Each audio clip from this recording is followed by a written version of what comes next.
So if you don't like what's happened today, you definitely, I mean, unless you're a Penguins or a Nashville fan, but if you are a hockey fan and you don't enjoy what's happened today, you just don't like hockey. I mean, oh my God. Another huge move today after the deadline passed out of nowhere. We find out that Vegas, Philadelphia, and Nashville constructed a three-team trade basically. We got Ryan Ellis going to Philadelphia, Cody Glass and Felipe Myers to Nashville, and Nolan Patrick to the Vegas Golden Knights.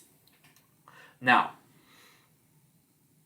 Ryan Ellis getting traded is interesting. I mean, he's a great player. I think he's a top 30 defenseman in the NHL in a regular season. Like if you average out the last 3 years, I think Ryan Ellis is one of the most underrated defensemen in the entire NHL.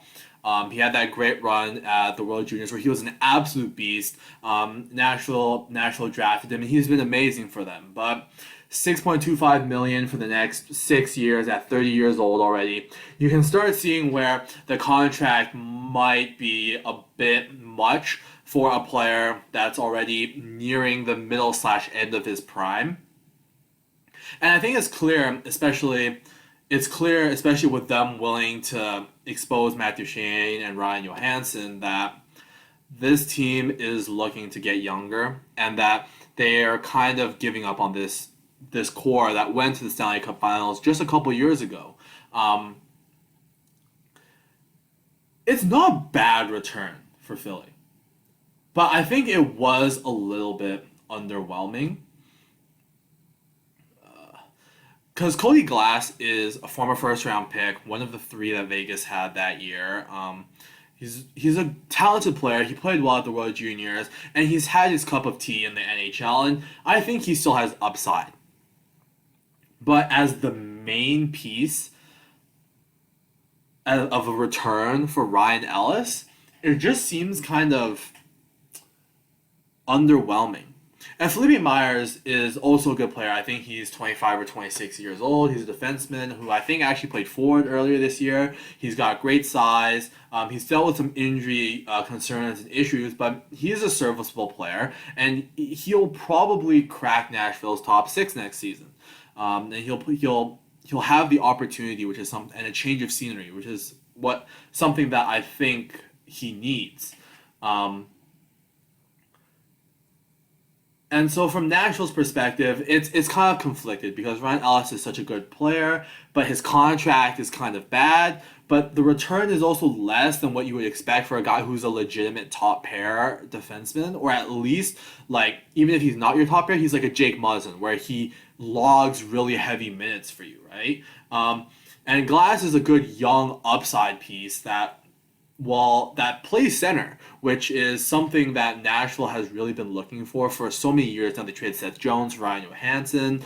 They signed Matthew Shane to a huge extension. Both of those didn't work out at all. And if you look at least NHL ready guys that can play center for them, it's Mikael Granlund, who's hitting free agency, Eric Halla, who's hitting free agency, Richardson, who's 36. So there's not a lot of guys that can play down the middle and take face-offs and be that franchise center for them. They obviously have guys in the system that can be great, such as Afanasenkov, and I believe Tomasino can also play center. But they need some guys that are more NHL ready, and Cody Glass is that, because I do think Cody Glass is an NHL caliber player if you give him the right line mates and the right opportunities. So I mean, it's not an absolute L for Nashville. I'd give them like a B minus for their value on Ellis, especially since you can't fault a team that's aging, has a couple of bad contracts for selling and realizing that it's not their time. And what I discussed during the Aiden Hill video, that San Jose is one of those teams that just refuses to realize that they aren't good enough anymore. And I think Nashville at least is recognizing that, so I give them props for that.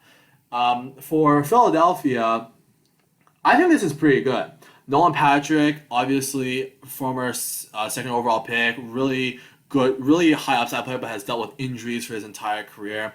Durability is a concern, has been kind of underwhelming for Philadelphia, and they have a lot of guys who can play at center. Like I would play Morgan Frost over Nolan Patrick at this point, right? Just because of like Patrick's just injury prone. Frost was injured last year as well, but I would rather have Frost mainly because I think they would be able to re-sign for cheaper than what it would cost to bring Patrick back. And he needs a change of scenery anyways. I don't think Patrick is meshing well with the other wingers on that team, and he hasn't really been given the opportunity since Couturier and those guys have kind of improved and grown. And Vegas, he's gonna have all the opportunity in the world because Vegas has been looking for that potential 1C. And they tried it early last season with Cody Glass, and it didn't work. So they went back to Chandler Stevenson centering that line. And then Cody Glass went from the first line to the third line to eventually in and out of the lineup, right? So Cody Glass, I think Vegas realized he wasn't going to be the answer. And so they went on and they went for another project in Nolan Patrick. And I think, if Patrick doesn't work out, it's unfortunate, but you only gave up Glass, who wasn't going to work out anyways for you. And if Patrick can stay healthy, he does have the talent, and he's going to get all the opportunity to play with guys like Max Pacioretty and Mark Stone. And if he does progress and he turns out the way that Vegas is hoping, that's your top six right there. And that's a damn good top six. So for Vegas, I would say this is an A.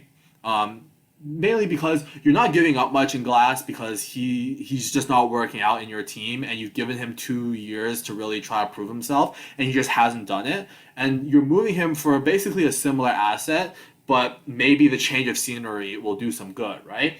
And that's why for Philadelphia, I think Philadelphia are the winners of this trade because they got rid of Myers, who isn't someone who factors into their long-term plans because they just have so many young defensemen that are capable and can play big minutes for them.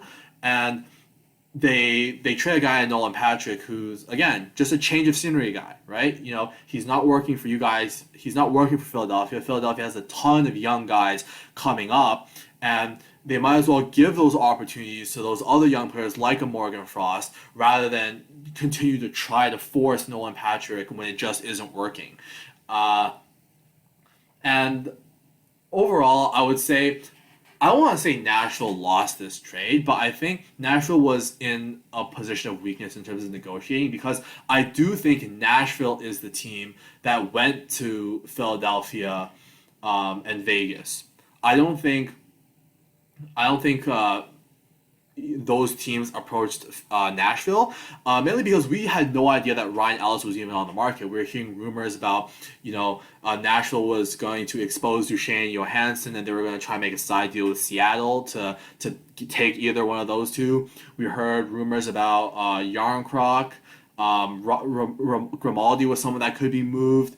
And there were questions about who would be who they were going to protect, right? But the entire time there wasn't. Ekholm had trade rumors at the deadline last year, so Ryan Ellis wasn't really one of those guys that we thought were going to be moved. And if you look at Philly was linked in reports with Dougie Hamilton. They were linked with Seth Jones, but Ryan Ellis wasn't someone that really popped up. So this kind of came out of nowhere. And so I think Nashville went to these teams saying, Ryan Ellis is available. We're willing to make a deal. We need a center back. We need a defenseman back. And I think this is a compromise that they came to. And if Cody Glass can develop and flourish playing in this role for Nashville, and if the change of scenery does him good, this could be a win-win trade for all three teams.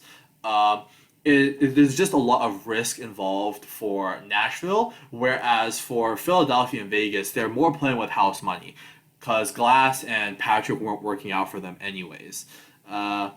But yeah, it's been a crazy deadline. Can't wait to see what the final protections look like for the Seattle expansion draft. And yeah, if you guys like the content, make sure to subscribe, and we'll see you all next time.